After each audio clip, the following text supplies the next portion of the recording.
ഒരിക്കലും അനുഭവമില്ലാത്തൊരു തുള്ളിച്ചാട്ടം എന്റെ മനസ്സിലുണ്ടായി. വിനു കൊണ്ടുവന്ന കുപ്പിയോളകളില്ലേ, അത് നിർത്തി ഞാൻ വിനുവിന്റെ പേര് എഴുതി. അതിൽ വെറുതെ ഉറങ്ങാൻ നോക്കിയിരുന്നു.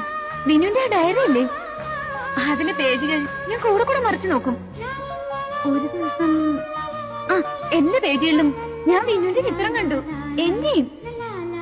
പിന്നെ എന്റെ മുറിയിൽ വിനുവിനെ ട്രീറ്റ് ചെയ്യാൻ ഞാൻ എഴുതി വെച്ച ആ വാക്കുകളില്ലേ, അതിന്റെ ഒക്കെ അവസാനം ഞാൻ വിനുവിനെ എഴുതി ചേർത്തു. ഹോസ്പിറ്റലിൽ വിനു ഉള്ളപ്പോ സന്ധ്യ ആവരുതേ ഞാൻ പ്രാർത്ഥിക്കുമായിരുന്നു. വീട്ടിൽ രാത്രിയായ വെളുക്കാനുള്ള വെപ്രോളമായിരുന്നു എനിക്ക്. വിനുവിനറിയോ, കാക്കിന്റെ സൂചി തിരിച്ച് നേരെ പിടിച്ച് ഞാൻ നോക്കിയിട്ടുണ്ട്. ഞാൻ ആലോചിച്ചു, എന്താ എനിക്ക് ഇങ്ങനെയൊക്കെയെന്ന്. ഒന്നും